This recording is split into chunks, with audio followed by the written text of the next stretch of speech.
data sovereignty. Minister, again, Pogea, Kushakwazi, the 9 days there. Maybe I have to keep Obeyo. Nawaji Abamba was okay, Parabise. Then Pogere, Choko, Nanu, Ramochisaji, Chimukuya, the Chakwazi, Chimuku, Nanu, Rachisaji, Rachania, Kamusam. Then Upanuma, Chimani, Toyaka, and Yoko, sovereignty bill, and Jakumaria. Sovereignty bill sagala kuchengera kusawa zenu. Eri mu parliament abantu bagende mu parliament. Ya Uganda ya Ruzungu. Yeah, okay, that's good.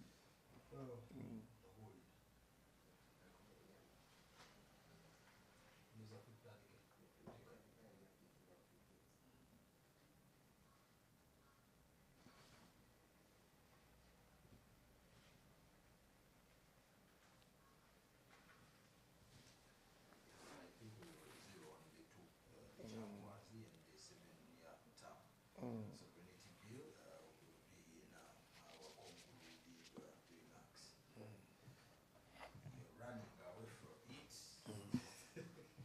But anyway, let's wait and see what happens after. Because many people are talking things about it. It's not so bad, but obviously there are some people who will be affected.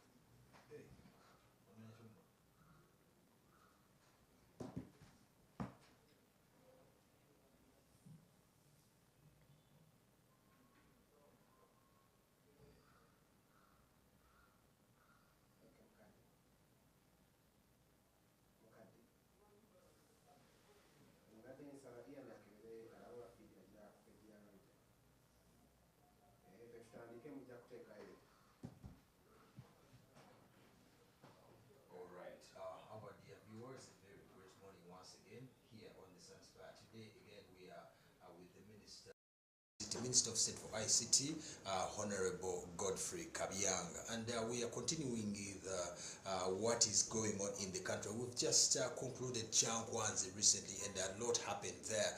People are back in town, but the words are still very many, as if they have not even gone. Now, we're going to continue this with the minister. Today he's going to be telling us a few things about what happens in Changwanzi, and later he'll be tackling on a few things, a few points that has come out of the Changwanzi resolutions, not forgetting the 7-year term that is there. Good morning, Honorable Minister.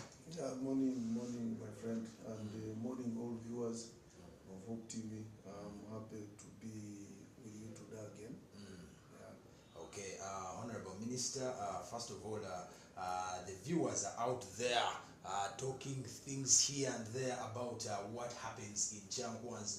First, tell these people about that National Leadership Institute, Changwanzi. I think you have defined it very well. it's a National Leadership Institute. And normally people go there for ideological orientation. Okay.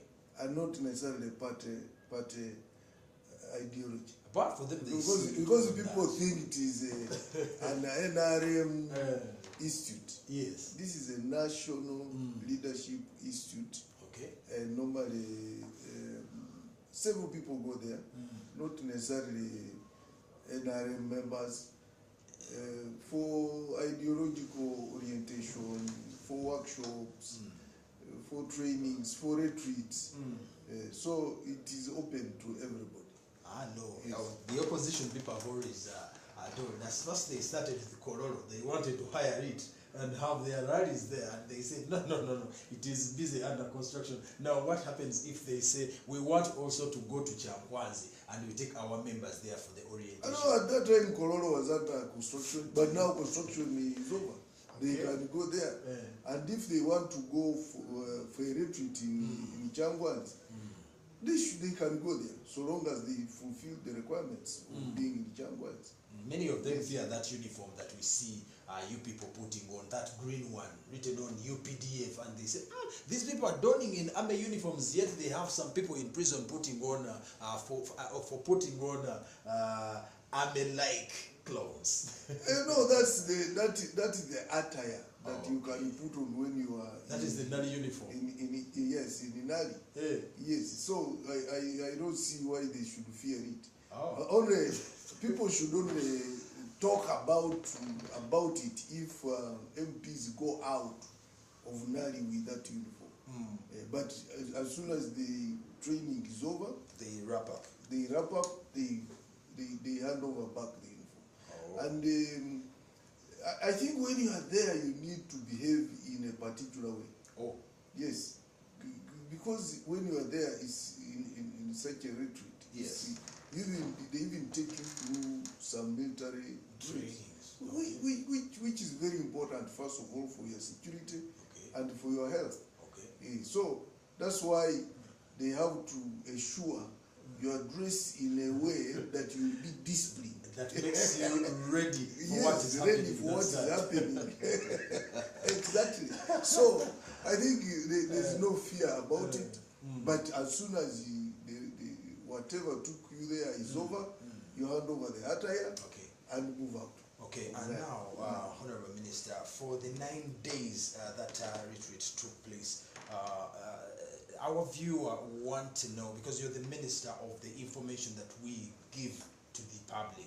Now, what actually happened there? Because now we're looking, everyone is saying this and the other.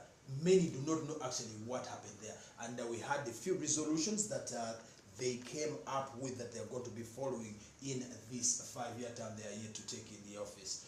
Kindly break down a few things that our viewer may need to know that happened at Chankwanzi. First of all, that retreat had a well laid out agenda and specific topics for discussion. But let me say why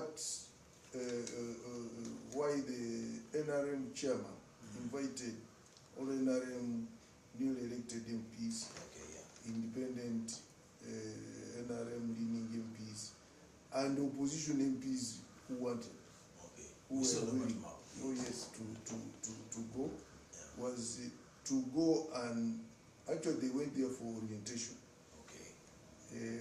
induction, to go and prepare them what they expect to find in Parliament, in the House, and what is expected of them when they are there. That was one of the major objectives. And if you can look at the lined up topics which were discussed.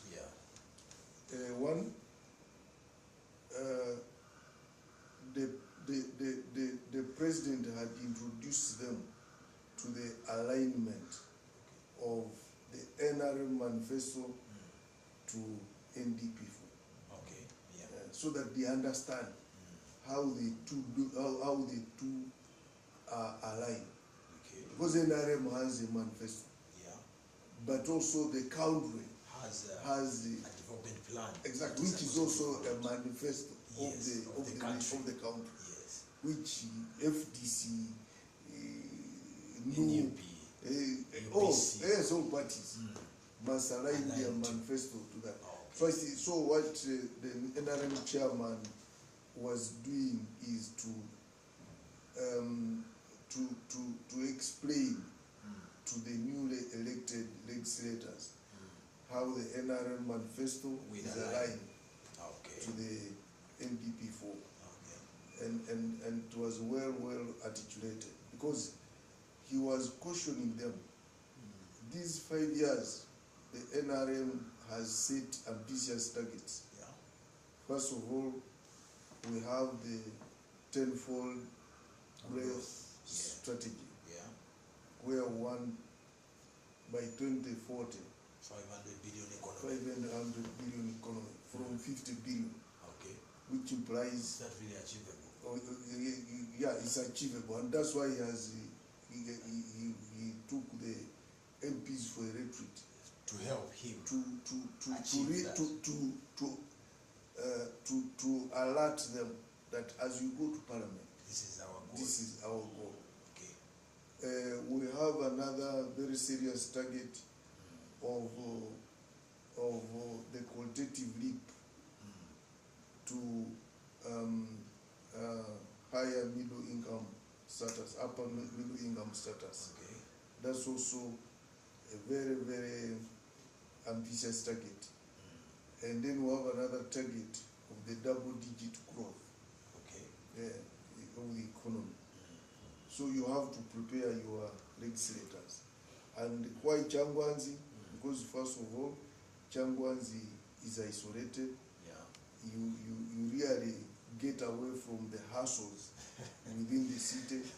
You be confined in one place just listening. You are confined in a very quiet and serene place where you can really reflect on several issues. All right. And I think he was also preparing them that to achieve these three targets for research, we must ensure we prioritize our budgeting process. Yeah, because the budgeting was very much crucial, because I saw exactly. People from Bank of Uganda, exactly. I saw people from Ministry of Finance, yes. National Planning Authority, exactly. All of them aligned there, exactly. trying to talk to the legislators. Yes. So he was telling them, these 5 years, we must invest in sectors that will propel us to achieve these targets.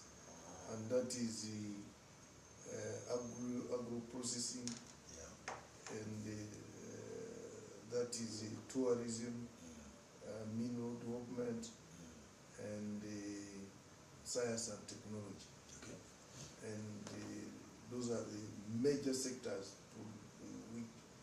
which he wanted, which he has alerted the MPs about. And then also to ensure we also put money, appropriate enough money for the enablers, electricity, road infrastructure, education, and health. So he was preparing them. Okay. He was preparing them and also aligning them to what we need to achieve as a country. But also, I think it was also important to prepare them what might happen in Parliament, because they were also preparing them on discipline, because Parliament, people come to Parliament with a lot of excitement, and therefore you must have financial discipline. You must have moral discipline. I saw some old ladies, old legislators talking to the young ones. Oh yes, behave, behave. You saw Mama Chamba. Yeah, Mama Chamba. Guys, be careful. You saw her say, guys, you people, be careful. We are old, but they still come. Exactly, they still come. Do you see you? Exactly.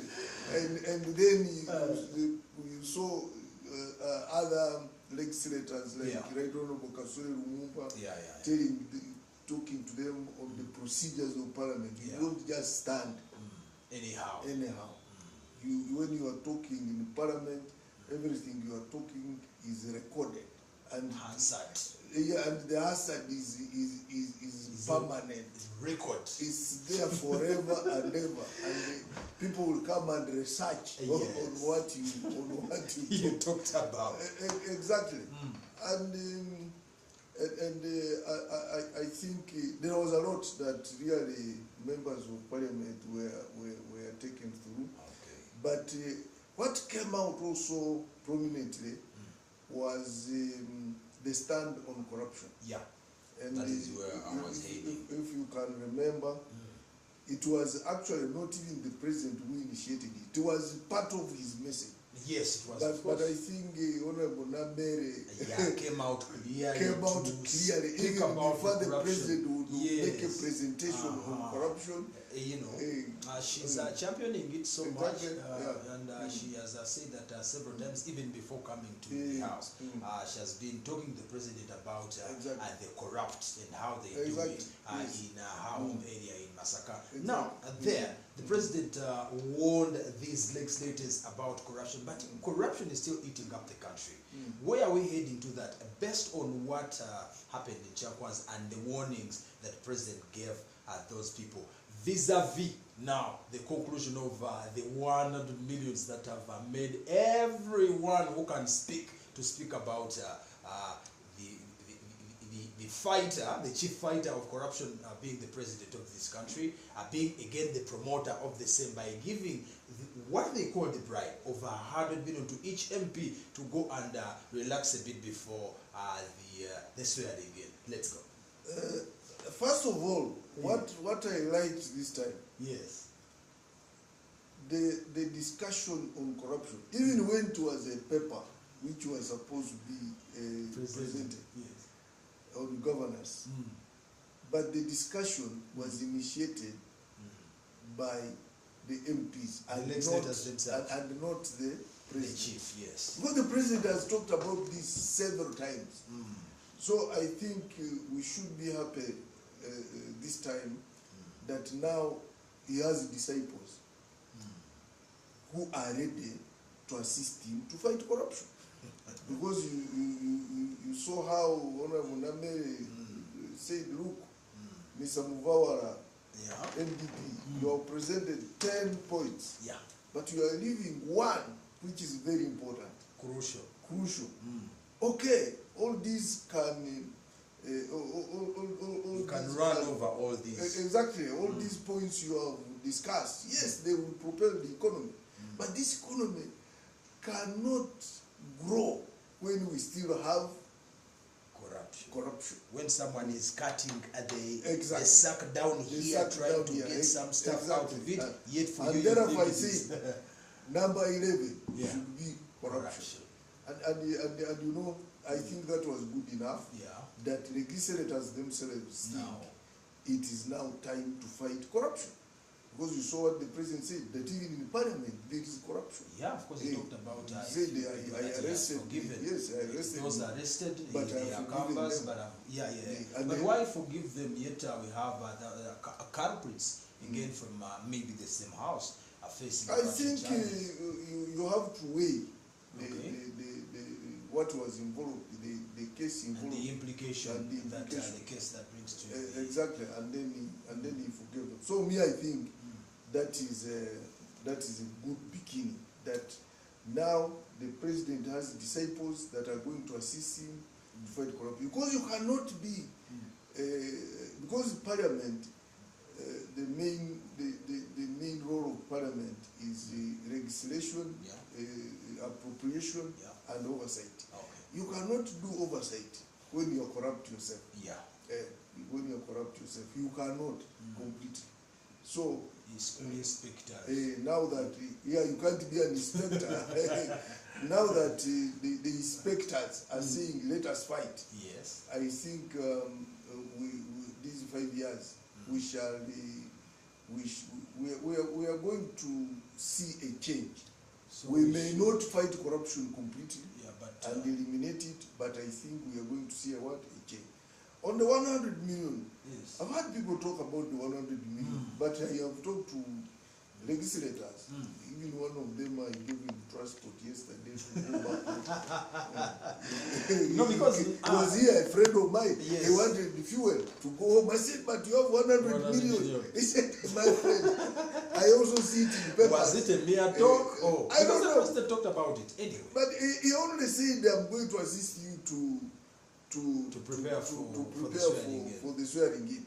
But I don't know where the 100 million came from. I don't know. I didn't hear him talk about 100 million. No, there is. He read some statement in a certain language, and everyone was excited. I don't understand that language. If it is given to them, one question came in. If it is given to them, the 100 millions, where is it going to come from? From the NRM party coffers or from the national coffers? No, it's from NRM party coffers. Because many people out there are saying if they are calculating the 7 billion, the 34 billion, how is he going to receive the addition to add on what is supposed to be what he receives as president to give out? NRM is a very rich party. Oh. You know how much money we spend in elections? I can't tell. Quite a lot of billions. Quite a lot of money because, for instance, every I think every branch, village, yes, NRM branch got money around 300,000. Every branch received money. Yeah. Meaning that the party is rich. Yeah, the party is rich. You know, every branch had the 63 agents. Every village had 63 all paid agents, all paid. So, NRM is a very rich party. If there is any money that the president promised, as you say, it will come from the NRM party. Okay. Do you know NRM had I think they had close to 3,000 contestants in the primary elections. I remember, and the billions that were made out of each that. one was paying 3 million, including myself. So, yes, we have the money. We have the money. And if the president says, okay, I am going to assist you during his preparation celebrations, the money is there. It will come from the NRM party. So that is where people were worried about how the coffers of the government are going to cough 100 million for each MP. Yet, after swearing in, each and every one is going to first receive 315 for a new vehicle, and we hear 50 million for a closet and all that. So people are worried. They are seeing a house of people who go to enjoy, not to legislate. No, those are privileges. Those are privileges which even you yourself you can't refuse. Okay. So, but whatever happened in Changwanzi and whatever the president promised MPs in Changwanzi, that one, those are NRM. Because we had tagged it corruption. No, it's not corruption. I mean, the president was saying, you know, corruption. Corruption, you cannot discuss it publicly. Oh, so he was trying to say, let me give you this to prevent you from being Bamuru. Exactly. and how is it corruption? Okay. If it was corruption, he would first chase away the media and tell them, you guys, I'm going to get you some money from Parliament, and then Okay. For him as chairman of NRM, said, look, I will assist you to assist you and see that you have very fruitful and enjoyable swearing-in celebration. Exactly. Okay. So why are people bothered now? NUP can also give their MPs, even if DC can, if they have the money. They don't have money, and the sovereignty bill is there to come them. Where do you get that And money? before it comes in, they can use what they have. Okay, Honorable Minister, away from Changwanzi, actually still in Changwanzi, but the 7-year term, that is one of those few things that have come out of Changwanzi. We heard the Speaker of Parliament talking about that extension of the term of all elected officers to 7 years, and this has worried many, and a lot of talks have come out. Activists are saying this and the other. What is your take on this, and how true is this statement as we've heard? I think the issue of 7 years is not new. Yeah. It surfaced in 2017, I think. Yeah, and it came and the MPs were told, drop it. And there's even a constitutional court ruling. Yes, of course. There's even a constitutional court Yes. ruling saying, this one, no. So, it's not new. Okay. It has always come up. But it was not a topic of discussion in Changwas. Yeah, it was. Not at all. It was one of those one of the issues which came up during discussion. Yes. And I think it is the Right Honorable Speaker who mentioned it. And when he mentioned it in passing, it was not discussed. It was stopped. Exactly. But however, it is something probably which the public can start discussing. What's wrong with that? Let them start discussing it and see the merits and the demerits. First of all, personally, I don't see any problem with it at all. Okay. Because when you look at 5 years, personally, that's not a government position. But when you look at 5 years, like now, swearing-in will be on 12th May for the president. Do you know that 2030 campaigns will begin? So we shall only have 2027, 2028, 2029. So, and 2030 will be election time. Yes, because 2030 by March, primary elections. Yeah. So you mean that actually the most productive years are two. 2.5. Again. So that is why you best to. Yes, that's why it is, and there is nothing you can do in 2 years. The rest of the years you are in confusion because right now swearing-in is on 12th of May. Okay. Now a new cabinet is coming. They are sworn in. New ministers. You don't start work. You start now looking for bearing. By the time you settle down, it's a year gone. Yeah. So me, I think we should start looking at it. We should start looking at it objectively, and we see whether 7 years is time long enough to really implement all the programs. But also, it gives time to, these frequent elections are very, very expensive. Yeah.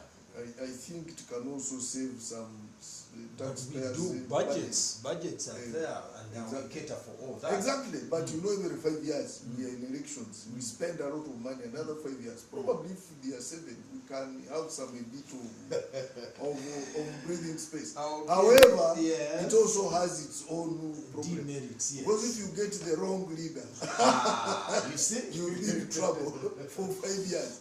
If you get the wrong leader, but I strongly believe we need to debate. Okay. We need to debate it, so that even this confusion can settle down. And whose mandate is this? The Parliament mandate to change this to the 7 year, or it is the mandate of the people? Because I've had I think some people. The last time it was discussed, it was found out that such a type of law, there must be a referendum. Yes. Amendment of laws is different. Yeah. Each law has its own dynamics. Yes. And I think the last time, if I can remember, I'm not a lawyer, last time it was discussed, it was agreed that it needs a referendum. Yeah. So Parliament cannot just amend. For them, they can enact, and then they call for a referendum for the people to decide. Exactly. Okay, you've heard very well. It is you, the public, to decide on this. It is not a mandate of them only, so you have to participate in this. And remember, we've had quite a lot of things to talk about as the public, and here we are. For the Honorable Minister, 7 years, still okay, thinking about what is supposed to be done. But again, he's saying that if you get a wrong leader, you are in trouble. So let's think and see how this will help and how it will be of a bad influence to the country. In your concluding remarks, Honorable Minister, give us a hint on what has worried a lot of people, the sovereignty bill, as you wrap up everything that we've talked about here today. I don't see why they should get worried unless you are a wrong person, unless you are getting money in a wrong way.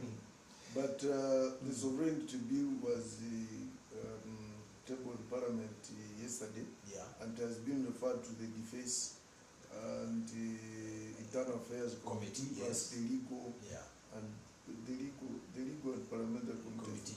So we shall. I don't see a big problem with it, but it is all it is all processed in the interest of our country, Uganda. Because there are so many agents who had started penetrating our systems, and they wanted to destabilize this country, and they were pouring in a lot of money. So as government, we thought we should really see how to regulate all this. But civil society, general public, the parliamentary committee is going to scrutinize. Let them be in touch with their members of parliament, and if they have any views, they have the right to submit them to the parliamentary committee. So let nobody get worried unless you were one of those foreign agents or you were a foreigner, and you were also preparing to destabilize the country. But they have put several measures. I think what is worrying people is that you shouldn't receive more than 400 million in a year. Just anyhow. Then the penalty, the penalties are also our relatives higher are side. out there. 2 billion Sending us or 20 money. years in But all these issues of our relatives who are sending in money, let people send their views to the parliamentary committees. Those committees are very accommodating. And I strongly believe they may even call civil society to hear from them. So let us go and debate it. But the most important thing, we should really look at our sovereignty as a country as very, very important. Otherwise, there are so many agents, foreign agents, who can come and destabilize us. All right. Yeah. Okay. Thank you so much, Honorable Minister. Looking forward to having you again. Okay. That is the Honorable Minister of State for ICT, Honorable Godfrey Kabyanga, and we've talked about a few things, Changwanzi, basically, and the corruption that is in the House of Uganda, that is the Parliament. The sovereignty bill. Let's not fear, let's watch and listen and give in our views so that we are also listened to. That is it from Luanga, Derek today, and keep on Sunspire and Hope Channel. See you.